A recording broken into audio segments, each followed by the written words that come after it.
Welcome to the only place where real, raw, and vulnerable conversations happen with IFBB Bikini Pros to give you an inside look at their struggles, strategies, mindset, passions, and all of life beyond the stage.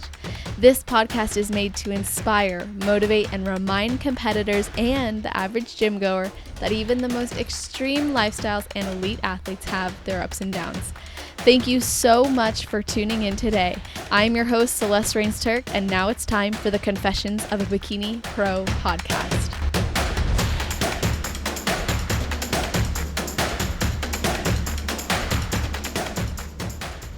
Today, we are hearing from a lifelong athlete and primary care physician who just won her IFBB Pro card at the 2020 Masters USA Championships. Even while working COVID wards and caring for her ailing mother, her athletic career began with gymnastics, running, and cheerleading, but it took a revenge body mindset to get her into weight training and competing in the NPC 2.5 years ago. And her competing career was always very strong, winning top 3 and overalls, but it leveled up a lot when her head coach, Ryan Benson, took her under his wing, specifically training her to win the coveted pro card. And she is beyond grateful for the journey and finally that IFBB Pro win. So she's excited to plan and anticipate her pro debut and pro shows to, of course, get her to the Super Bowl of the IFBB, the Olympia. So welcome to the show, Dr. Ruth Montes. How are you? That was so nice of you. Hello, how are you? I feel like you need a drum roll with that. I know. Well, see, that's so funny you say that because in my the intro music, it has like drums in the background and like more of a rock vibe because I like that anticipation. Yeah, I know. I hear the music that's attached to your podcast. I love it. Oh, good. I'm glad that you like it. And I'm very happy to have you on it. I have just been enjoying connecting with you, especially lately. And I have to ask you the question I ask everybody, which is there something you do or a ritual you have right before your heel hits the stage? Well, yes, I think that usually before I hit the stage, so we're all lined up, I just like under my breath, just I say a little prayer under my breath, like just God be with me, because it's always, I feel like I can be a little clumsy and it hasn't, what happened before where I've kind of like tripped over myself, but just it instills confidence and comfort and yeah, just those little words like God be with me and here we go. I Showtime. love that. That's awesome. And I know that your faith is very important to you and you're really an accomplished woman. And I know that came out in the introduction I did, but you work as a primary care physician. You also balance, of course, personal life and relationships on top of your competing. So, would you mind walking us through what a normal day looks like for you?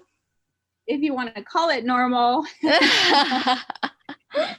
That's so interesting because yeah, my life is almost go, go, go. So it's hard to take a moment sometimes, especially because I know you work with food relationships and I'm always rushing to eat. So I try to start my mornings with a fasted cardio because I carb cycle. So like I have, every fourth day I don't do cardio, but so try to get in a fasting cardio and then I'm rushing to get my mom's like full course breakfast because I've been having her living with me since Mother's Day. So she comes first.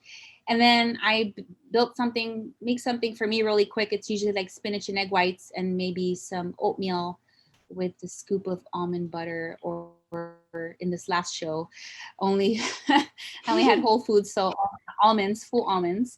And then I rush off to work. So I work pretty close from where I live, which is a blessing because I felt like I've commuted a lot in my life, being like a lifelong student. It's always like commute has always been a thing. So for work, I want it to be a little easier because I felt like I said, I've been in education for so long. So yeah, I typically work from like 8:30 to 5, and then I'm rushing to get over to the gym to work out. So sometimes I have to do a Houdini trick in my car to change. Unless I can change really quick in my office before I leave, and then I'm off working out. So then I work out. Sometimes there's posing.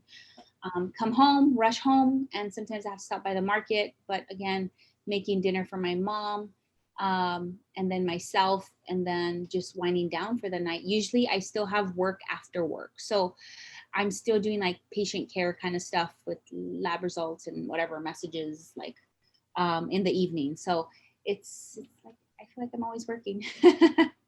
Do you like that? I do, but I feel like I like with my current job, I feel like it is a lot of hours. So I feel like this sport is even more so meaningful to me because it allows me to hijack a little bit of my life back. So Mm. I've been in service my whole life. I've like spearheaded mission trips. I've done so much like volunteerism and like just, give it all away, like just a lot of service. And it's what I do. It's what I love. I mean, I love medicine, but it's good to balance that. So that way, if you have life balance, you have to take care of yourself in order to care for others. So I've really made it more of a priority now being in my career to just do more self-care. Like I've always been an athlete. I've always done something, but even more so this really took a turn once I started doing NPC shows.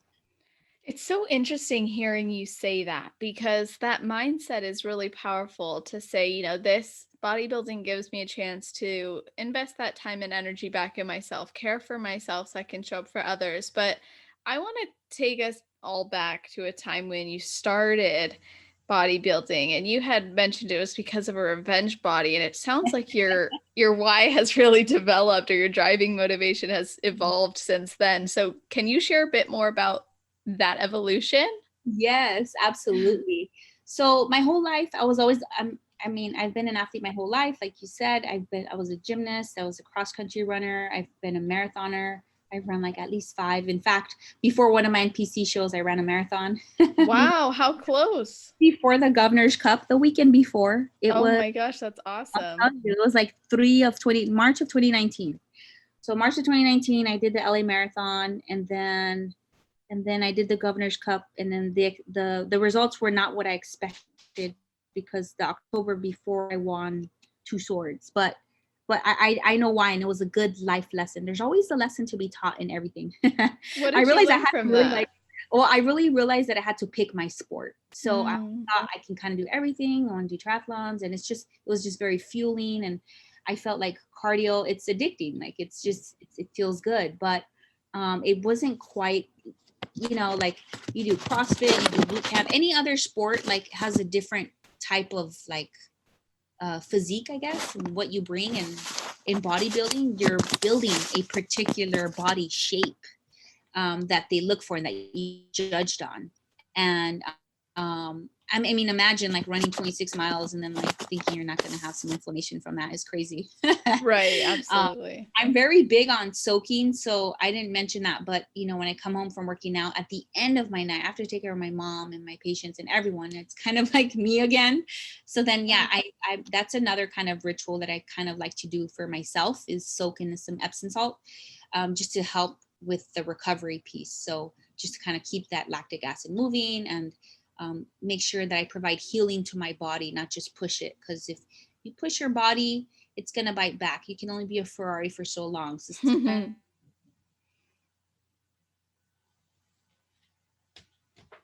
oil your car so you have more longevity out of it. So it's maintenance work. So I really enjoy doing that as well. Awesome. You were cutting out just a little bit. You said that you soak in Epsom salt and this is helpful for you. A Ferrari can only be a Ferrari for so long. And then you said something after that. What can you repeat Oh, yourself? yes. So a Ferrari is short lived. Like it's awesome in performance, and it's great for bodybuilding. But like, longevity in the sport, something that you're thinking you want to do longer than, what you it sort of depends, right? Like I'm 41, so how many years do I have in the sport? I don't know, like hopefully forever, but Mhm. versus someone in their 20s is going to have so much more time. But anyhow, I'm not trying to break my body down. I've already did so with marathons. So I'm just Mhm. trying to keep it strong and healthy. I feel like part of my recovery and building that what I call reserve really allowed me to stay healthy. Because in fact, after I got my pro card, shortly after I got COVID, and I Me recovered. too. Both of Yeah, us. I remember that. oh my gosh, I recovered and I bounced like, I obviously, I treated a lot, and I I've been working COVID wards since March and I never got it. And then finally I get it. But So funny. I think that having a good reserve to start with, like, is important. So it's gonna affect everyone differently, of course, and it depends on your prior conditions and what have you. But I feel like working on your reserve, working on your self care, like building you, will allow you to go longer in life, further in life. Absolutely. And I think that's true of anything that we invest our time in, whether that's bodybuilding, education, or otherwise. And I'd love if you could share more about that revenge body mentality you had, because that seems to be very different than your mentality now. Yes, yes, absolutely.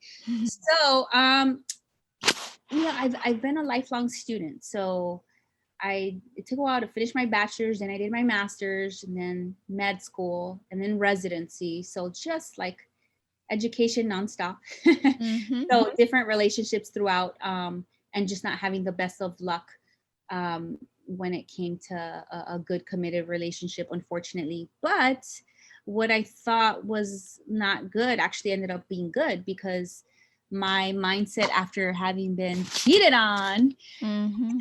was like no way, like this should have not happened. It's not because of me, like, because it's kind of the mindset, I feel like, the trap that we all can fall into, right? Like, well, what, did I not have this big enough, or what? Yeah. Whatever it is, whatever sort of weird mentality that it takes us to, but we have to get out of our head. And so, yeah, I was looking for a revenge body. I always admired like bodybuilding, and I always thought about it in the back of my head. I have a couple of friends that, rest in peace, that are not with us today, that were competitors as well, and so they had left an inspiration on me as well. So this was just kind of the tipping point for me. Like, okay, finally, I'm gonna go gung ho, because I knew how extreme the sport can be, but I also knew that, like, well, like, doing my career was pretty extreme, getting into it and finishing it. Hmm. So I thought, okay, I'm totally capable of this. But even then, like, this is something I feel like I want to do for myself. And I soul searched for the right gym, for the right coach, and I found Ryan Benson. I used to go to a Nutri Shop in my local area, and the owner was I was friends with. He recommended him, like, said, okay, I think you're ready now. Let me tell you who the best is. So um, I kind of really like looked up to this like Nutri Shop owner for a while, because that was my original like kind of go to. Prior to this, I was just doing boot camp, running marathons, and just going to, like, vitamin stores to get some like advice or what have you. And so my friend, Brian, he said, you want to go with the best, you have to go to Ryan Benson. So I went there, and sure enough, like, everyone in there was crazy looking, the men and the women. I'm like, oh my gosh, I'm in heaven. In their gym. Yeah, I mean, I just Mhm. everyone looked so good. Like, I just never saw so much muscle and so much like fitness, like not just muscle, but like, conditioning. So, and there's a difference, right? Yes. There's a huge difference with that. But it was actually very inspiring, because I felt like I can be myself there, and I wasn't kind of go to a regular gym, it was like, oh, are you training for something? Or, I'd get stopped by random people, like, oh, like, just Hmm. kind of surprised, because I might have been a little more like muscular than the average gym goer, maybe. I mean, that's probably why I got questioned. But anyways, it felt like home pretty immediately. Um, and then I just found like I had such good chemistry with Ryan, and I felt like he was so good at coaching. It wasn't like too much hand holding, because that's not what I was looking for. Like, I don't like that, and I wouldn't want that. I'm more Hmm. independent, but very like, you tell me what to do and I'll do it. So very like clean cut, no BS, and like, here's the plan, this is what you do, and if you stick with it, it will work. And sure enough, with enough faith and actually doing it, it started working more and more, and I just started seeing change and difference, especially with training with the head coach at the actual gym, where you're being watched and you get feedback and you get corrected. And, Yes. it's just constant, right? Constant eyes on you. So if you're doing something wrong, you'll be called out on it. I remember one time I didn't open a machine correctly. So it like I didn't remove like a handle of some sort to let it go down all the way. So I was doing it completely wrong. So because I wasn't sure of the machine, I just didn't realize what I was doing, but I got caught and I was told. So I thought that was great because if I would have been at LA Fitness or something, probably I would have just been laughed at. Who knows? Yeah.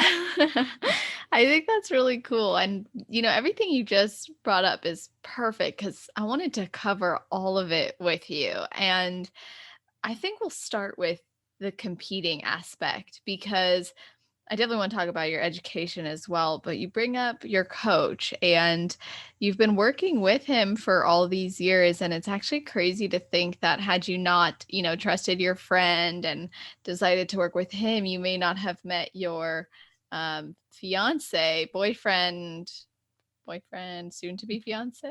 Yeah. So it's just interesting. And I want to definitely talk to you about all of that. But how has working with your coach through all these years been for you? Like, has your approach to each show been similar? Has it been different? Well, it's been similar but different, right? Because every show there's a lesson to be learned.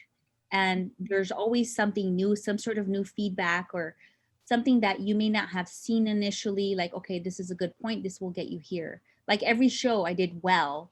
And I always was nationally qualified since my first show. Like, and Mm-hmm. then I finally started doing nationals the year before I got my pro card. So 2019. So I started with Ryan in 2018. I didn't do nationals until 2019. And then I got my pro card in 2020. So yeah, I felt like with every show I can tell you there's lessons that I learned and the feedback was always helpful. But more so I felt like the most real feedback came from my actual coach. I think it's great and it's awesome, of course, to get, the judge feedback, right? But Mm-hmm. it's not so cookie cutter coming from your coach. Your coach knows you, he knows me, and and he's also been on judging panels. So he's going to be more specific and give more detail and more like feedback. Okay, like, so this is what we're going to do, and this is why. This is that kind of feedback, but specifically because of this. So just more elaboration on like the feedback and also like more of a guided plan moving from that point. Yeah, and to say you've been successful at all your shows is almost an understatement. You've had top 10 finishes, usually top 5. You were always nationally qualified. When you hit uh the national circuit, you were doing really well as well, with the exception of one show where you placed 15th, and that was a very competitive show. So every show has a lesson, you said, and I would love to know how it felt for you to come so close to your IFBB Pro card last year at North Americans and Masters USAs, and then what feedback you got from your coach or from the judges to then Yeah. focus and bring it this past year. Okay, so let me take you back to my first national show Take because us back. that was when I finished residency, and I was like, nope, I am not going to work. I Oh, really wow. my life off because so imagine I started competing in NPC when I was a resident, so I'm already working crazy hours and getting little sleep, but I was still doing half decent. And then so I started May 2018, did 2 shows because that first one I was like, no, I want to get first. So I Mm-hmm. went back too quick.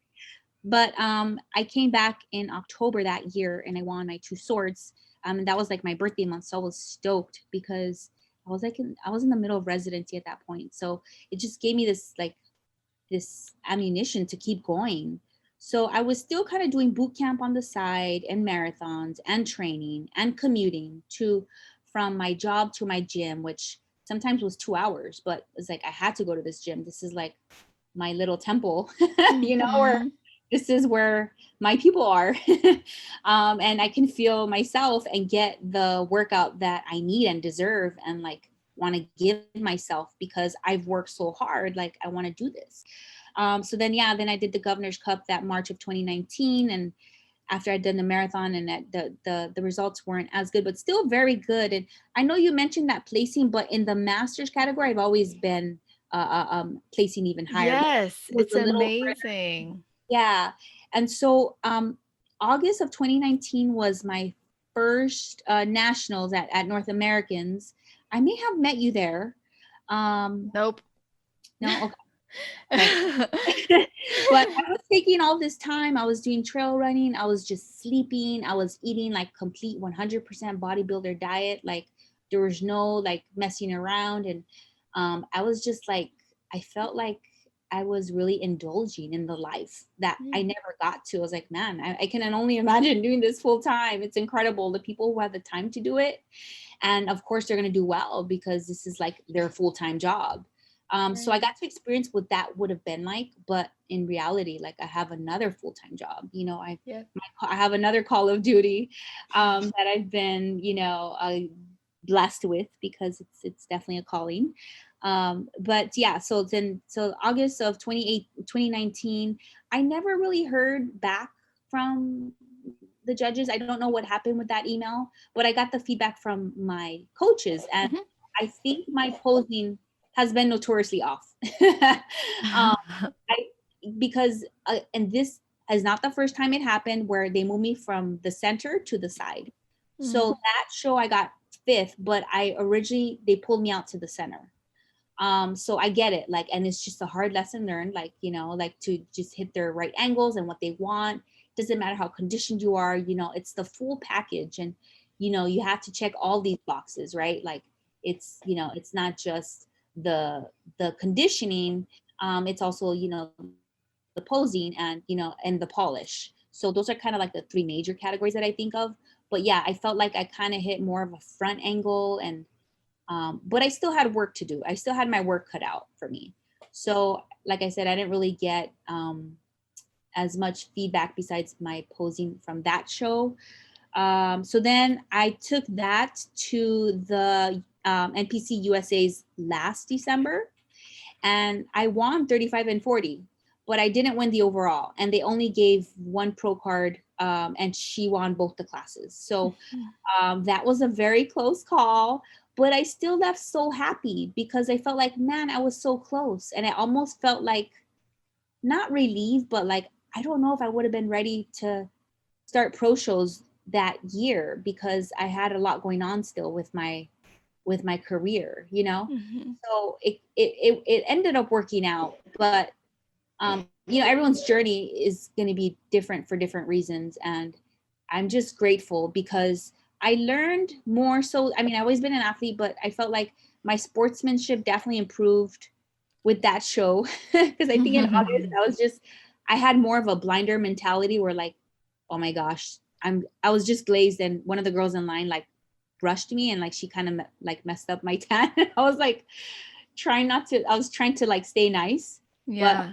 I was felt like, oh my gosh, we're about to like go, and she's like not paying attention. But yeah, so like I felt like I didn't know how to be as happy or enjoy the moment as much as I did later. Like in that December show was pretty awesome. And plus I've met so many friends along the way that have been so positive and so happy that I felt like, why was I like that? But I think it's just that maybe being a gymnast and so focused, like I was always in a team, but also very individual. Like just I needed to hyper focus into like my routine just to kind of have a little imagery and a little prayer, just to kind of get me in the right mindset. But yeah, so December 2019 came so close. So that was Masters USA of 2019, where I won, first place in 35 and 40 for my height. Yeah. So that was close. And then North Americans this year kept getting all these like curveballs with the whole COVID, right? So I felt like that threw a wrench because I really wanted to do NPC Universe, which was supposed to happen in the summer. And then that got moved, and then everything kept shifting. So it's hard because like I'm already thinking about my June calendar right now as we speak. I just submitted a May for my job, and pretty soon they'll be asking for June. So you have to imagine like, Wow. yeah, I have to ask for vacation pretty in advance. So it's hard to plan and move things around sometimes. There's some flexibility, but still there's a lot of planning involved. So I couldn't just get up and go. And then I also had booked some wrong dates, not for that show, actually for this last show. But going back Really? to, yeah, I'll tell you about that. But going back to North Americans this last year, again, I just felt like I didn't hit my right angles. I think that was one of my last Transformation Tuesday post that I Mm-hmm. posted. But I got the feedback also from the head judges and from my coach, of course. And then I worked and fine tuned. I picked up opposing coach also, Jessica. She's the grand. Jess, Yeah, yes. yeah. So everyone knows she's such a little ballerina in this sport. So my coach recommended her because I've been working with my coach, but just to a little more fine tuning, right? I felt like that was part of the difference, but of course the conditioning, I just leveled up because I left North Americans so upset because Mhm. I really thought like, I'd been working hard all like summer, all through COVID. And I was just like, it's just the post show blues, right? And everyone kind of experiences that differently. But I was upset at myself because I knew I could do better. And it was like a letdown, like I felt Mhm. like I let myself down. Like, why? So then again, kind of that almost that revenge mentality.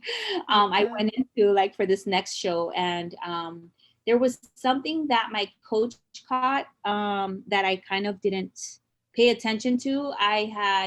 When I was off season, I was doing a little bit of protein powder, but I think that created some bloat. Mhm. Also, North Americans was the first show ever where I was on my cycle. So that kind of added another curveball. But this last show, I went on strict like whole foods, no more nut butters, unfortunately. So I was like a nut butter monster. So I felt like I really had to have more mind control about my diet because I'm always on the go. Like literally when I'm working the COVID wards, you're not gonna like this because I know you work with relationships, but like I'm like eating a protein bar on the stairwell because I don't have time. Like I Right. barely have time to sit. So how do you squeeze that time? How are you supposed to eat every 3 to 4 hours? Like it's difficult when you have a certain like demanding career. Mhm. So yeah, I definitely like it's a little bit, it has its challenges, but it worked out this last time. I felt like so many aspects came together for this final show, and I competed in two categories, the 35 and the 40, and again the 35 moved me from center to the side, and I got the feedback, and then making the changes and delivering on it like got me my pro card. Yes, I Yeah. thought that was so interesting because from day one to day two, that's Mhm. what created the different outcomes. So, can you break down what happened over those 2 days so we can understand how you turned things around in less than 24 hours to really seal that win? Yes. So we just got information that they were almost docking girls for coming in too conditioned. So Mhm. I thought because my North Americans, I needed to like be more conditioned, that I just wanted to take it to a whole nother level. And I did, but it was a little too much. So I had to carb up that night and hydrate. And that allowed my muscle bellies to fill out more because I have a lot of muscle. Mhm. So I felt like that created more fullness appearance, because if you are too lean, then it makes you look flat. So lean looks good, especially if you have muscle to go with it. But when the muscles fill out, you see more roundness and more fullness is what they're looking for. And I don't know if you know this, but it's kind of the running joke is bikini sometimes can be a bit of a moving target because it Mhm. evolves so much. Girls were super tiny initially, and then they got more muscular, and now they're kind of like scaling back a little bit. But I think also in the Masters USA of 2019, I had that fullness.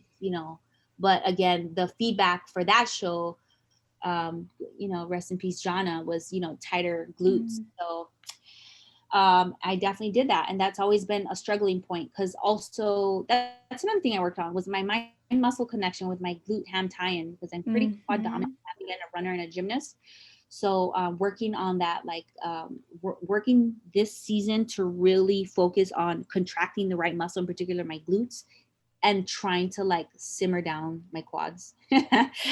Now there's like this whole new division, right? That's focused on that, which Yes. I look like a baby next to them, but I know backstage at USA seeing them, I was like, whoa, like anyone looking to do this division better be ready to grow. oh yeah, that division is amazing. It definitely has its perks and beauty in that division. Hmm. But I also love bikini. I love the femininity, and I love I love my lane. You know, I love bikini. Never wanted to do anything because I was more muscular. No, like this is it. Like I'm gonna create my body and move it in such a way and design it right, because Yes. it's muscle sculpting. That's what bodybuilding is. It's sculpting to the right shape. Governor's Cup, they told me more shoulders and lats because that creates more of a waistline if you don't have an ISA waist. Mhm. And then also, of course, making sure your midsection is conditioned, because that's definitely part of it. It's very easy to detect bloat. And then, of course, being a medical professional, I'm definitely very familiar with that common complaint, and very know what is very triggering for that, and could be different for different people. But in particular, in general sense, like you have a lot of common things that people think are good for you, which they are, like cruciferous vegetables, anti-inflammatory, blah blah blah, but very gassy. So just really kind of watching what your goals are, and depending on how close you are to your show or show day or what have you. I love that you bring that up because there's so many factors that go into really presenting our best on stage. And, we can even look at the top competitors at the Olympia. We can look at competitors from the national shows this year, and you can see every detail. And I think it's important that we pay attention to those details. And what you just mentioned is a really great point. It's not just about the size and about the overall look, but it's also how you present it. And I know that you did mention working with Jess, and you've been doing that for a while. So in between those 2 days, you also had to make yourself look softer, not just through Yep. the way you ate, Not but so how did you, I mean, I seen the posing difference. So yes. obviously I seen I the also pictures, relaxed. but Yeah, no, because I'm quad dominant, right? So then I had to relax my quad a little because it's hard. My natural inclination was to flex because I don't know, like we come in so conditioned, we think we have to flex everything sometimes, but learning to relax things can really streamline the look they're going for, that X or the, hourglass figure that they're looking for. So all those tweaks, yeah, you can definitely see like I'm not as flexing as hard and just softening up, because that's definitely been a thing. I feel like it was hard not to like walk around flexing because you're so like tense already, right? And people carry their stress differently. And I feel like because it's already kind of a very anxious moment, that I feel like the tension is up. So just really telling your mind to relax and relax your muscles is definitely can take some practice. definitely. And it goes back to that mind muscle connection. If you practice that through your entire prep, you're going to be able to better execute that on the day of the show and really go into it with that type of control. And that obviously plays a role in how we pose. But how did you manage to make those tweaks so quickly? Because I'm sure there's girls listening who are like, that's nice, but how did you make that shift quickly? My coach was there. He was there. He was watching every moment. He was recording me, and he gave me live feedback. Like, so he got to like literally stop the video and say, "Here, you see this." So I mean, just that kind of feedback. And he's like a chemist. He's like, "This is what we're gonna do. We need to add more carbs tonight. You're gonna have big dinner, and you're gonna with a potato, and you're gonna drink this much water. Like have a little more water." Because you also don't want like to bloat like a balloon either. But so yeah, I felt like, man, I'm so grateful that he was there, because that made a huge difference. Like, he not only was he cheering me on and like yelling at me like in the stage, like just to kind of do something, like sometimes Yeah. you're trying to get your attention. And so I was just more attentive, like this, going up. And then I knew what to look for because he told me. It was very specific. It's like stage time, right? Like it's like a rehearsal. It's like, oh, I got to almost rehearse in the 35, and then 40 I was able to like fine tune what was really sought after. So I felt like having that coach there and delivering that feedback and recording me and just like giving me the formula like was amazing, because all I had to do is follow it, and I did, and I got lucky, I guess. Or the judges really liked the whole package, because that's another thing I want to tell competitors is that it's really the whole package. Some girls perseverate on like one focal point. Like And it's not just that one thing. We all have our freak body part, or like, something that is amazing, but it's really the whole package. So kind of like when you're gonna commit to someone, it's not just one thing, hopefully it's the whole package. So same with the judges, they have a criteria. So the more check marks you can meet, the better off you will do, most likely. So just want to put that. Yes, and that's a really good point too, because it is about everything. And again, all these details matter. And I noticed that not only were there differences in your posing between this show and North Americans, but I also saw that you were no longer wearing the blue bikini. Your hair was darkened up since 2019. So what inspired those changes? I felt like since the start of NPC, yeah, like I had the same darn suit, and I just didn't think of it. In fact, like I wasn't really washing it. Oh my gosh, I can't even imagine. I know my boyfriend was kind of giving me the stink eye about that. He's like, get this Washing, tan off, get this yeah, all nasty. the tan, just washing the essentials, but the tan just kind of sticks on it. Hmm. So when the tan sticks on it, then it doesn't have the same shimmer. And he pointed that out. He said, actually, you know what? Your suit doesn't look, it doesn't glisten like it used to. Yeah. So then, yeah, so the little cat washes I would give it wasn't enough. I didn't think I did a good job at removing the dye, the tan, because you're always tanning in it. So yeah, I wanted to try something different. I almost always will do my hair before the show, but hands down, everyone listening, please book with Tan Masters, your tan and makeup, because they've been doing this for years. There's other good people. Like, I understand people on a budget. I totally get it and I respect that. But if you don't know where to go, they're definitely a safe bet, because you want that right tan color, you want that right like makeup match, and then that look. They know. So that's never failed. I've always been consistent with that, and I've also felt that was important piece to the polish. So yeah, I felt like I brought my polish game a lot harder this time. So Tan Master's always there, almost always my same makeup lady. I love all of them, but I especially love Nancy. Okay. And then of course, like I got my new suit because my other one was kind of old already and not shiny anymore. So just kind of maintaining your suit was another like important thing I had to realize.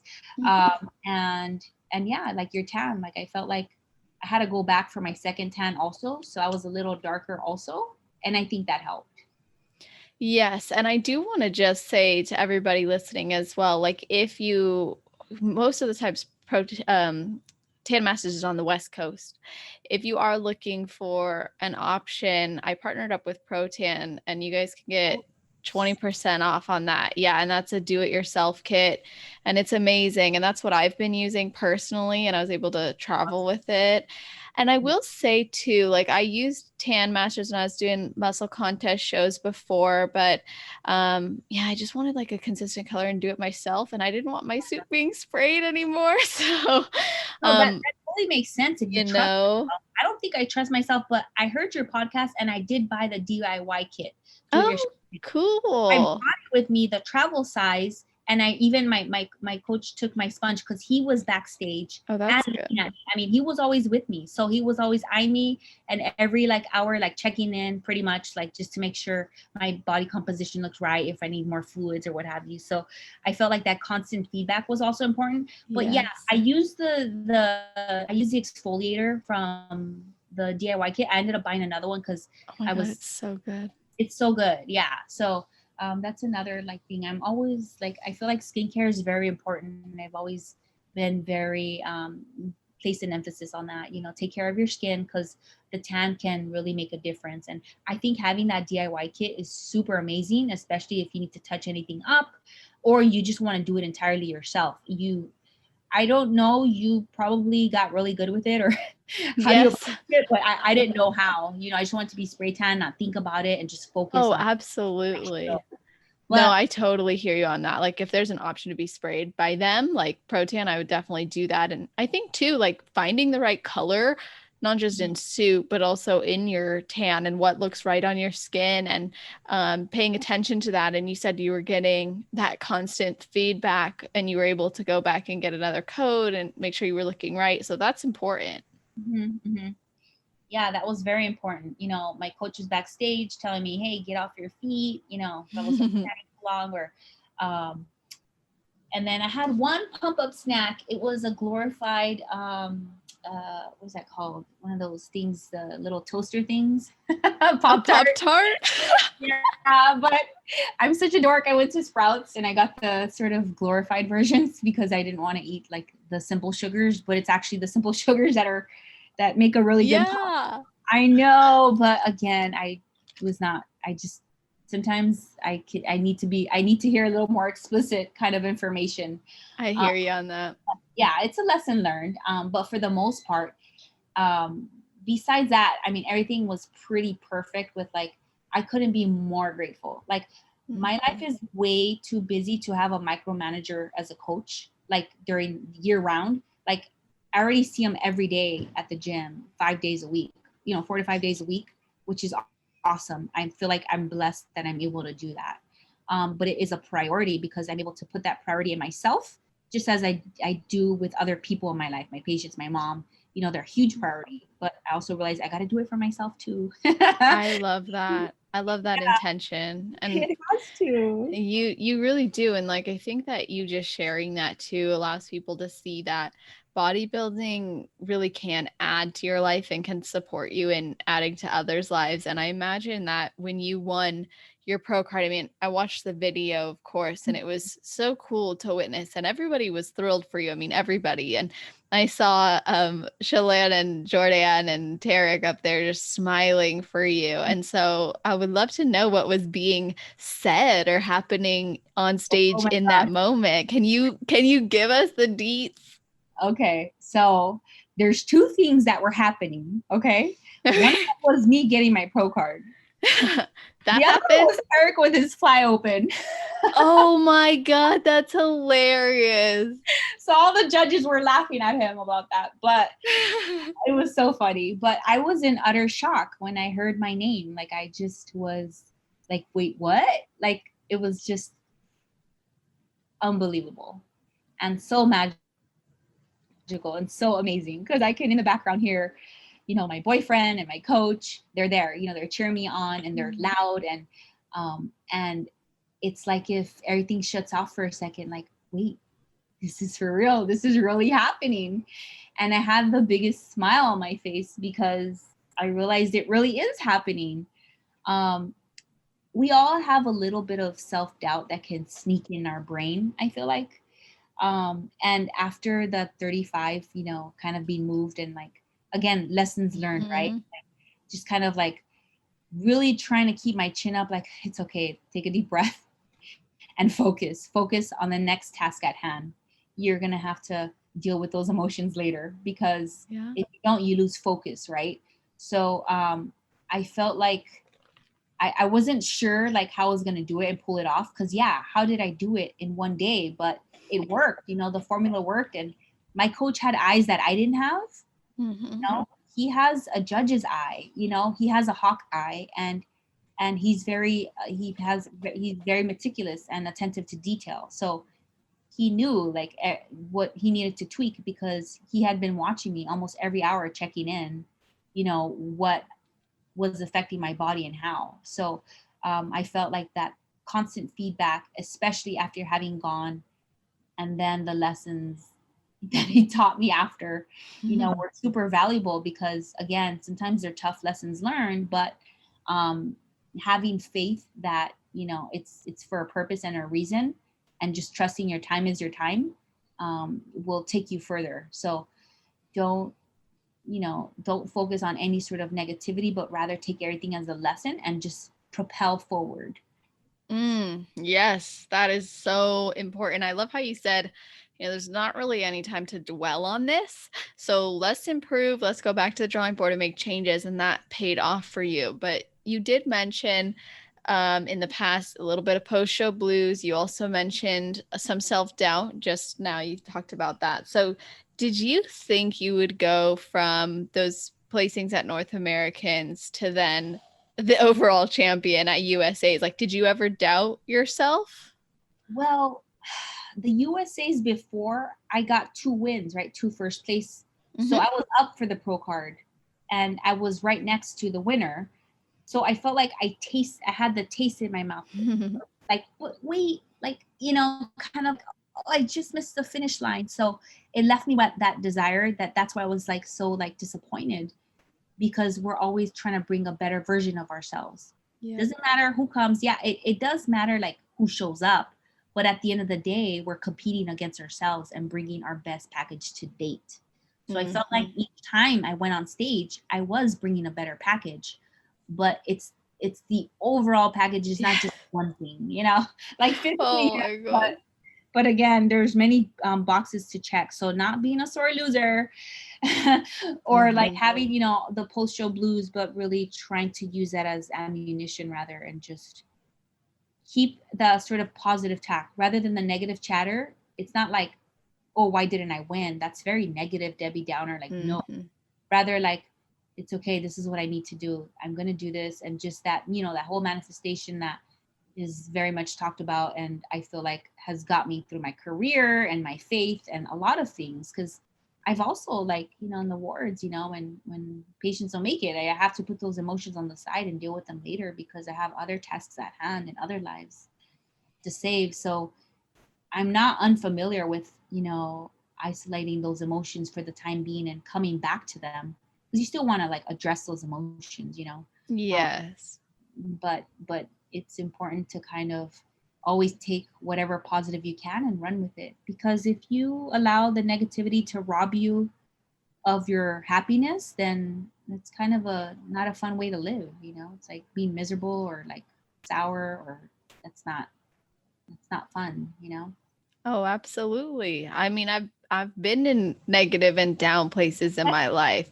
I So know it sucks. I think we both know that. And it's like when you take personal responsibility for your life as well, things change. And it sounds like you took personal responsibility. You focus on the positives. You're like, I improved in these ways and I'm going to continue to improve. That's inevitable based on how I show up. But you're also willing to say, and this is where I need to improve. And rather than let that negative chatter turn into more, you were able to flip it on its head and use it as, like you said, that ammunition to move forward. And gosh, hopefully we don't get canceled for using that word.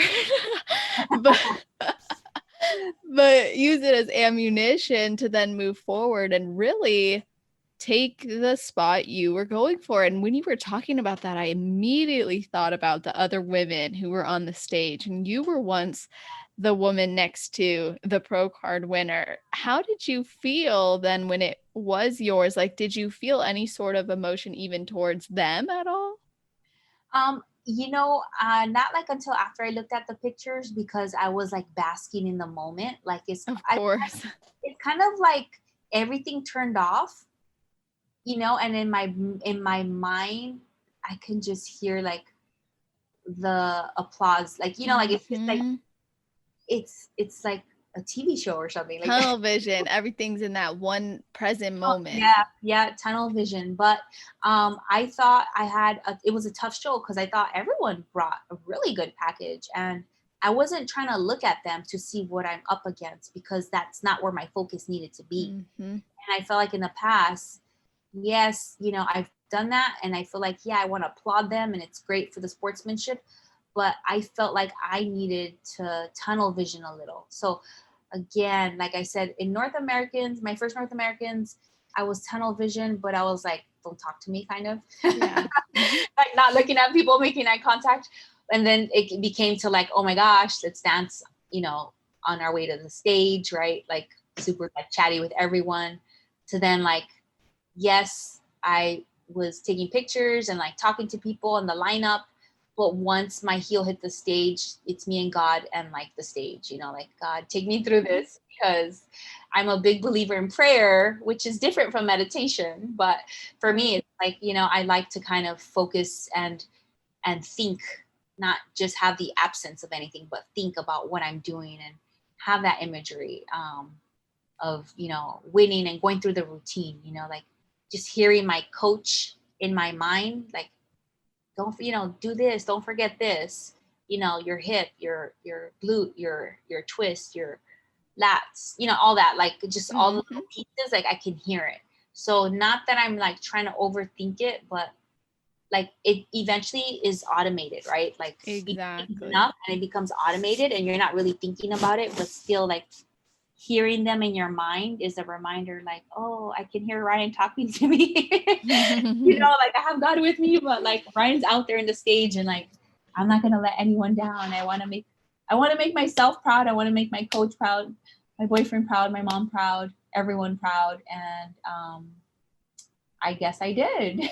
Yes, you did. And you always do. And, I'm curious. And by the way, I appreciate you answering that question. I know it's so like random. And obviously, that's a moment that's yours. That's something to be so proud of and excited about. And I think anybody would feel that way. And I now would love to know how, since earning your pro card, has your mindset, or maybe have you noticed a difference in your mindset or your training approach since earning that title? Yes. So immediately after, there was photographers wanting to take pictures.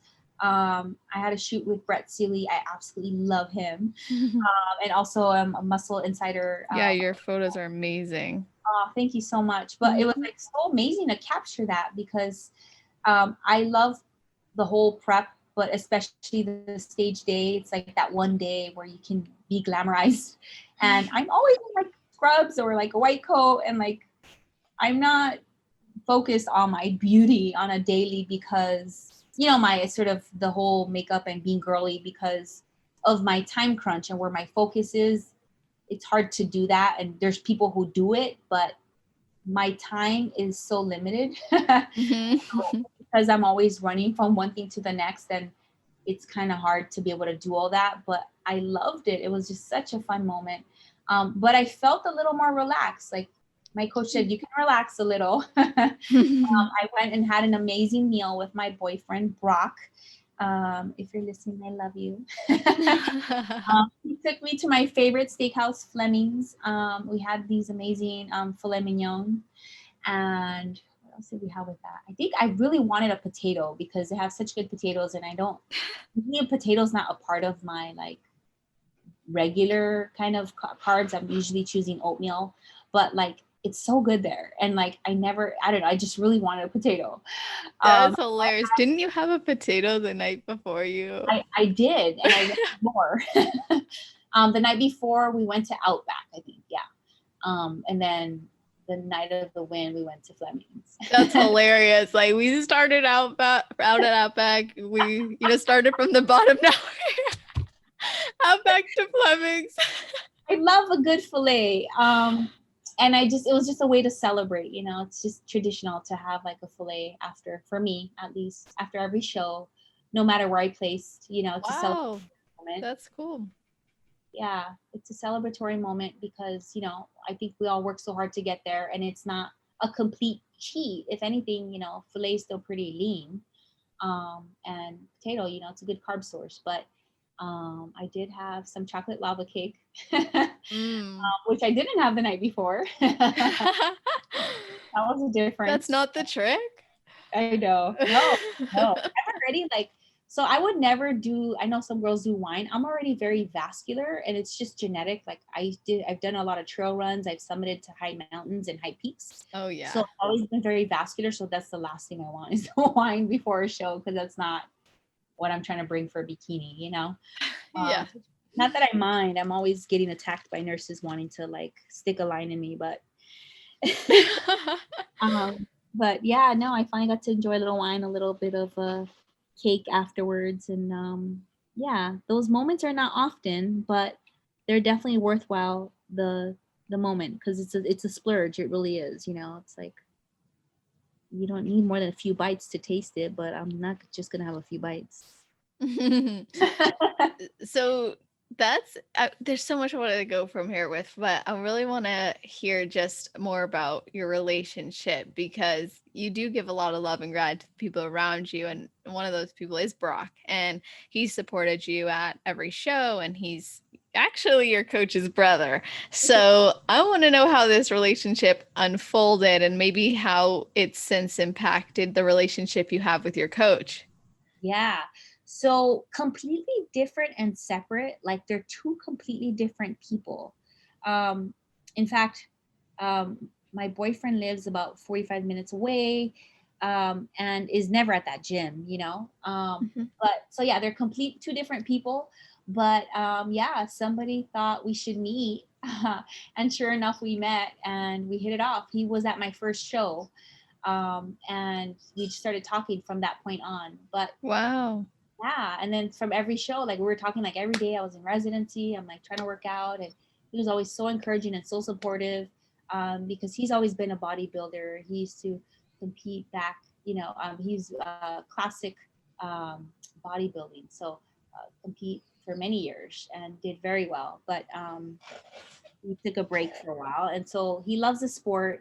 He loves the lifestyle, so conducive to like me continuing the sport, to have someone not only support you but encourage you and love on you and just being very positive with it. Like he's been nothing but an uplifter and so inspirational and has provided so much love that I don't know how I can go through such a challenging life without, having that peace, which I have, but it's just made it so much better because my life has continued to get harder, Mhm. but better. So harder in the ways where like being a big girl with a career and responsibilities and, having life in my hands and just making sure that, I can take care of what I need to take care of while taking care of those around me within reason, of course, but also like not forgetting about myself. I feel like if I didn't have Brock, I probably would have not had as much like self care beyond the workout, if that makes Mm. sense. Mhm. Like I feel like with Brock, we have such a great life, like doing like beach days or workouts together or whatever it may be, but just so much love. We share the same faith, and again, he's just so encouraging and so uplifting, and our stars aligned. We're very similar in like what we like and what we like to do, and he's just very understanding and very nurturing. So I feel like that was a piece to my success as well, because without that nurture, it's easy to get it's you can kind of burn out too, like I do a lot and I feel like it can easily be a recipe for like burning out, but if you Mhm. have the self-care and love to go with it, it's going to create that balance. And I feel like Brock is really the yin to my yang, and he's been so amazing. So I couldn't imagine being without him now.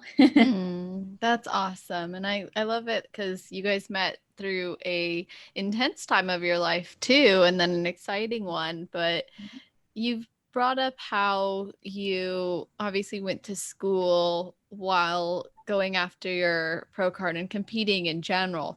Did you find any parallels between the work you did to earn your IFBB Pro card and then the journey also to becoming a doctor? I mean, to some degree, yes, the extreme of it. In terms of like the discipline is what I mean by extreme, because you can still be very smart. You don't have to do anything. You can still work within reason, because I felt like I needed a little flexibility. Sometimes my commute was longer and my coach was cool because his training was still going on. So I'd show up a little late and just catch up. So I thought that was very generous. So I got to continue that. But the similarities was just kind of the focus and the intent. Each day I'm coming in with like, into my career, like let's do this, let's save some lives. And then when I go to the gym, it's like, let's do this, let's get some gains. I So love that. So true. Do you ever feel like you have to hide your bodybuilder identity from patients?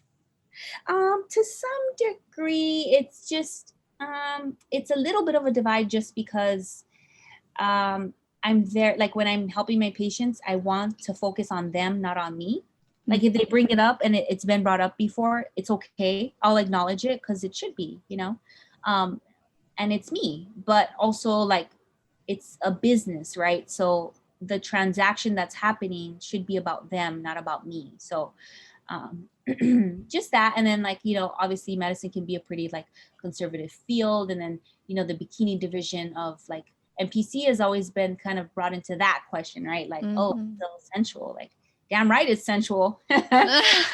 And you know what? I'm not just my white coat, right? Like Mm. I love my career, but I'm also human. I'm not a robot, and I have feelings and emotions, and I love, I'm finally at a point in my life where like I want to be able to live and do everything I want to do too.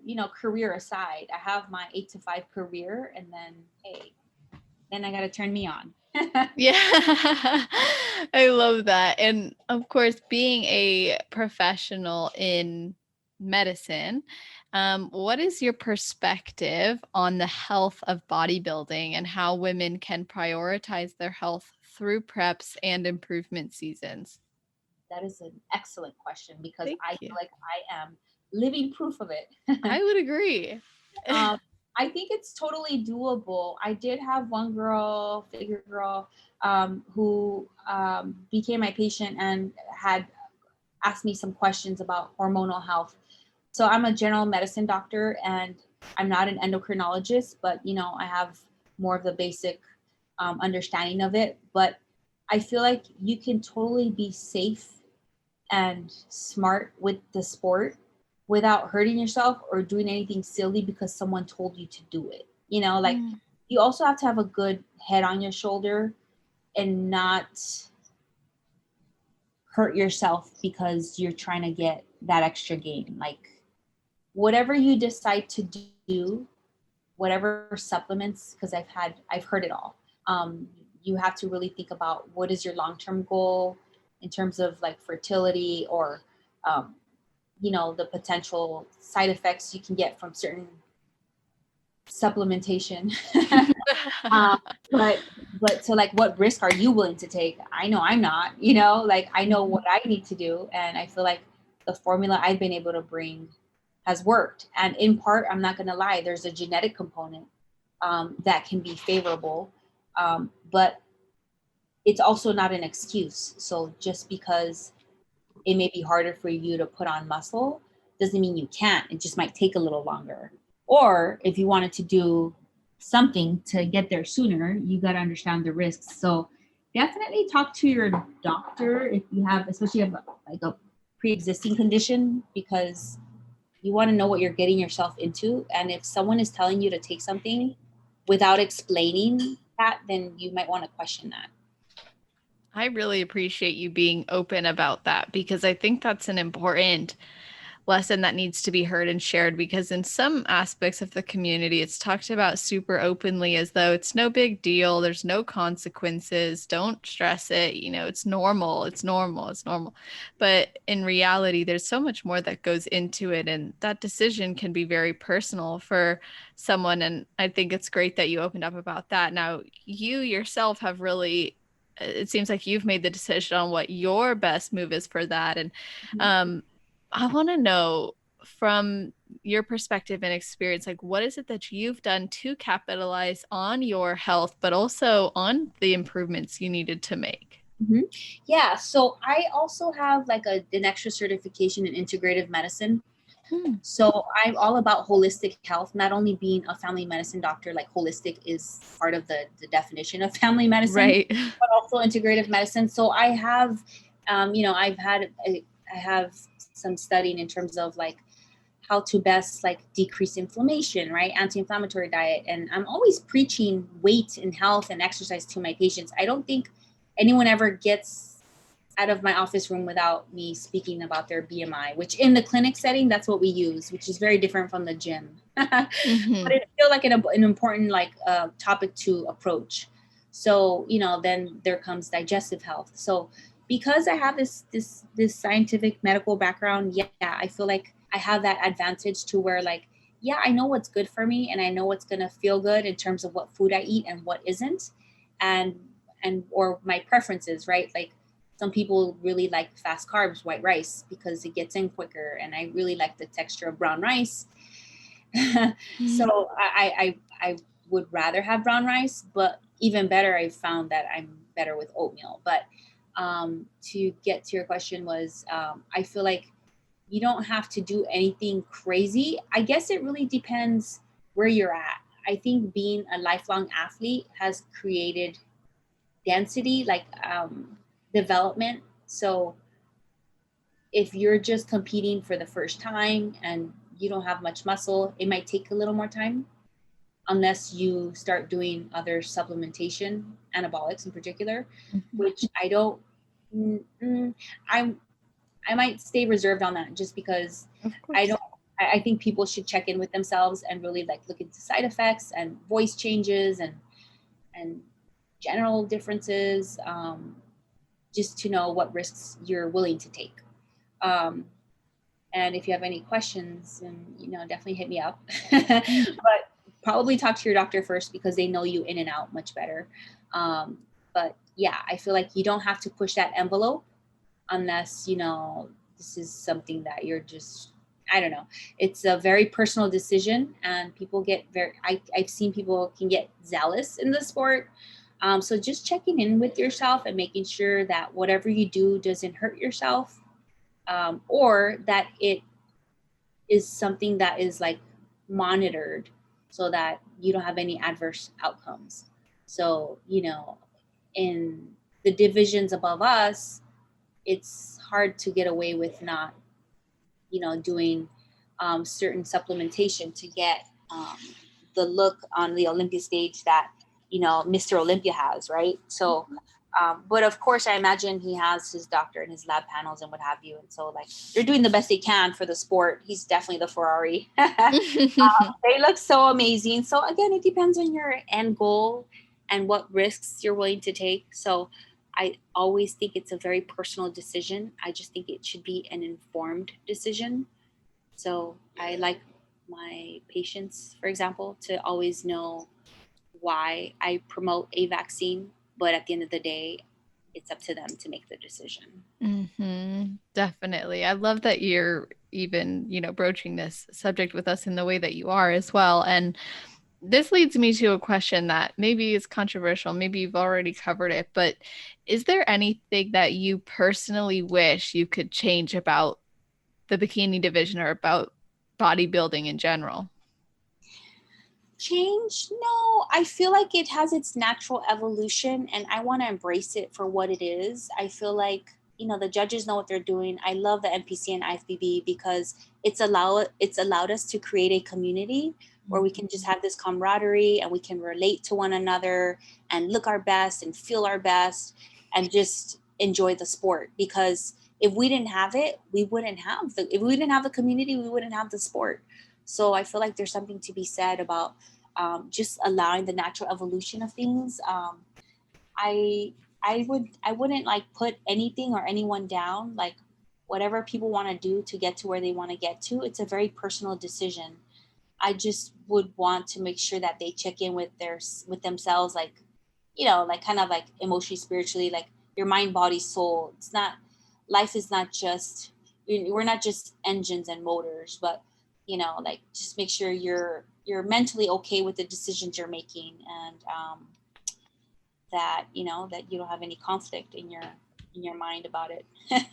Absolutely. And I love that you bring that up as well. And I agree. This community is so amazing. Like especially like since I started this podcast, it's kind of shown me even more how amazing it is. Like just the connections and the people, and I'm consistently blown away. And, every single woman that I've had on this show, even the coaches that I've had on, they all have unique stories and life circumstances. And something that I admire about you is you've been taking care of your mom, which you brought up at the beginning of the show as well. So, do you mind sharing more about the care you've been doing for her and what that looks like?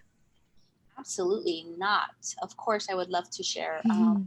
My mom is one of my favorite people in the whole wide world. She's a itty bitty little tiny person, and I've always been so close to her. I've always been a mama's girl. I'm her baby, and I'll always be her baby no matter what my age is. So Mm. I've always had a great relationship with her.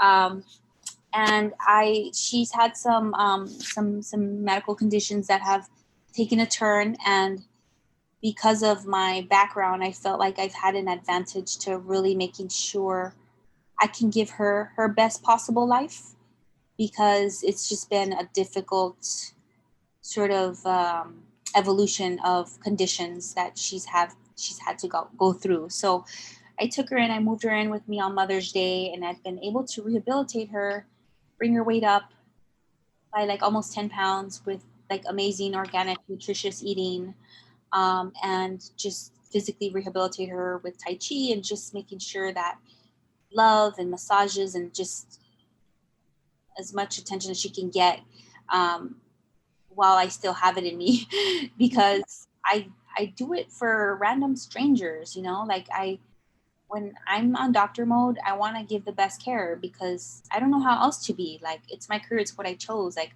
I want people to be happy with the service I gave them, because it's, you know, medicine is like people come to you in their most dire like need, and you're the one who has some answers, maybe not all of them, but being a healer has been like my calling. And part of that, I felt like a big part of my life purpose, I realized, was taking on my mother. It's been definitely a huge challenge because I felt like I wish I had more support, um, in many aspects with it, but I've been able to do it, and I feel so blessed. And I'm really just trying to focus on the positive, and like so grateful that I still have her, that I'm able to just keep her, you know, here healthy and, you know, living, thriving as best possible. She took care of her mother. It's kind of like almost this Wow. unspoken tradition. She's got her mother lived to 96, and her aunts are centennials in Puerto Rico. So I feel like, man, there's that longevity gene, but look at what she did. And here I am with this like medical information that like I can really benefit not just strangers but my own as well, especially my mother, who is so near and dear to me. So Mhm. it's been such a huge blessing and honor to like have her still in my life when life is so hard. Like, you know, I come home to her, and like, you know, I I'm making sure when she goes to bed, you know, we finish our night with prayer, and like just everything, right? Our meals and everything, that I prepare and give her her best, because she did it for us, you know, as her child. And I'm one of five, I'm the youngest. And she always gave everything for us. So I really wanted to pay it forward for her, and not just barely, but like to the best possible way. And it's definitely taken from like my personal life, right? Like, I have less of me, and in a way it makes it difficult. Like, you know, I have less relationship time, less like me time, like, but I think I get enough of everything, and it's a moment in time that's temporary. God knows how long this will go, but it's such a huge like complete honor. And I'm so grateful to have this opportunity. Like, I like try not to cry. Oh, that's so beautiful. Seriously. Thank you. I'm just so grateful that, you know, we turned the corner with her. And just sometimes you don't realize what you have until you lose it or almost lose it, right? Oh, And yes. um, sometimes, you know, we always should be counting our blessings, but she's definitely a huge blessing in my life. That's Grateful. beautiful. That's awesome. And just so cool that you see it in that light and that you've taken on that role and it's become such a big part of your purpose and your passion. And now it's made me wonder, like, when you realized that that was part of your purpose to be a healer, to get into medicine, to get and become a doctor and integrative medicine as well. Can you repeat that one more time? Yeah, like how did you know that was your calling to do all of this? Oh, yeah. So, okay. So, in terms of like medicine, oh my gosh, that big why is huge. And that's always Mm, like the interview question, right? mm, But I think I've always had a fascination with science and life. And then my mom, she used to work in the hospital, and hearing her stories, and it all just tied together. I'd done many medical missions to eventually like spearheading my own. And then just like growing up in Christianity, I just felt like um, it was something that was had so much meaning and purpose to me. There's a Bible verse, Galatians 6:9, that says, "Let us not become weary in doing good, for at the proper time we will reap a harvest if we do not give up." Hmm. So I felt like, although life can feel like go, go, go sometimes, I feel like what are we doing? What are we doing for the advancement of others? That's another like Martin Luther King quote also, like it's we can advance ourselves, but what about others too? So just mindful, especially like those that you love. Like I'm doing for others, for strangers and patients, which is cool. I develop relationships and I love them. But like my mom, I extra love her. Yes. It's like extra meaningful to be able to do this and just a complete honor. I feel lucky. Hmm. That's so beautiful. Seriously, like you are very inspiring and a fantastic representation of your community as well as this community. And I have so enjoyed hearing all of your insights and experiences. And I would love if you could leave us with your best advice for the competitor who's never competed before but is thinking about it, and then the competitor who's on their road to pro. Yes, that's so awesome because I meet new athletes at my gym. Mhm. And one of the first thing I do is I tell them, you guys have to start listening to these bikini podcasts. There's a few, but yeah, and you're one of them. This You're one's at the top of the list. yes, I'm just kidding. absolutely. Well, you're just very genuine. I love.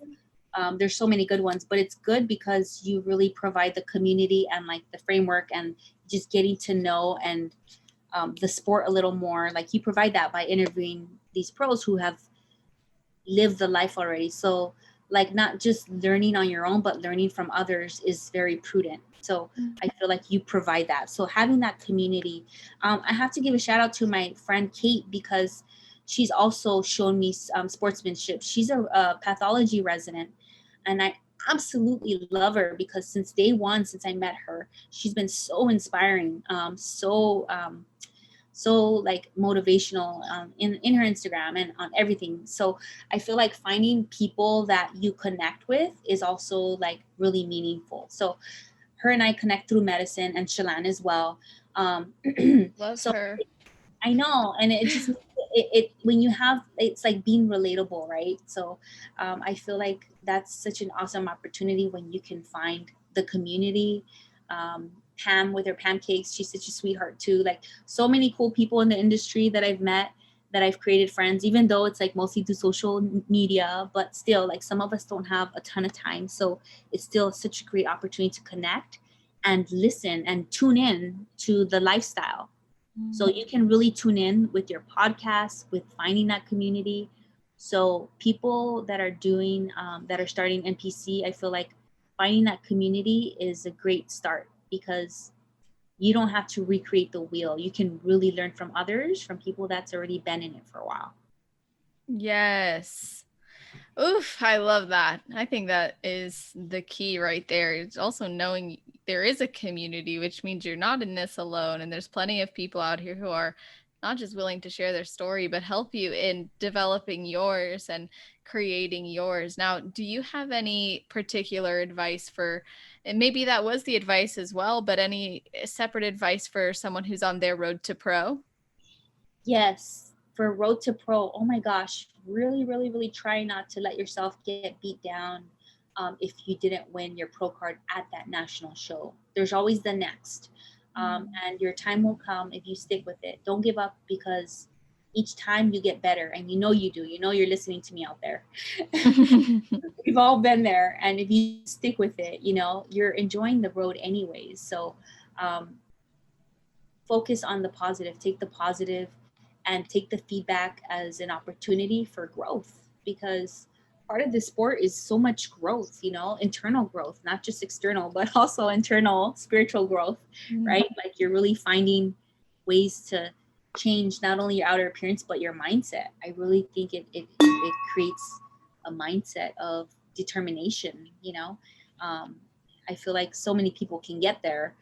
Again, it's a combination of things, and yes, there's certain things that may lend favor to genetics, whatever, but don't focus on that. Otherwise you can get lost in it. So I would say enjoy the sport, continue to stay involved, and don't give up. I love that. That's awesome. Such a powerful message for all of us out here, for all athletes, regardless. And I really appreciate you not just sharing that, but also just expanding on your journey and bringing that to this show as well. And I just think you are so genuine and so kind. And I want everyone to be able to connect with you, especially through your Instagram, because you're sharing your road to the Olympia stage and, of course, through your professional career. So, how can people connect with you? Yes, thank you. Of course. IFBB underscore pro underscore Dr. Ruth. That's my Instagram handle. And yeah, hopefully you guys Awesome. can connect. I would love to see you guys there. And also, just want to say thank you, Celeste. I think you're amazing at what you do in the sport. And I love your transformations as well. I'm super excited and proud of you. You were so sweet. Seriously, like just connecting with you even more the past couple of weeks has been so fantastic. You are just, and for someone who spends so much time giving and giving, then you can still come and show love to me and to others in the community. It means so much. Well, thank you again for the opportunity. I feel like open arms for everyone. Enjoy and Yeah. love the sport. Let's do this, guys. I love it. I love it. Well, everybody listening, I'm going to put her information in the show notes page. That's on celestial.fit/podcast. And honestly, you guys, we might have already hit 500,000 unique downloads by the time this episode comes out. We'll see. We'll see what happened. But I just want to say thank you all for your support every single week. It means so much, whether you're like Ruth telling your friends and teammates and girls interested about this show, or you've just been religiously downloading it and listening on your daily walks or in your drives. It means so much. And it's awesome to see that. So tag us as you listen. Let us know what your main takeaways were in this episode. And of course, make sure to rate, review, and subscribe because it helps the listenership. And with all of that being said, I hope you all have an amazing rest of your day, night, or morning, wherever you are in the world while you're listening to this episode. Make it awesome.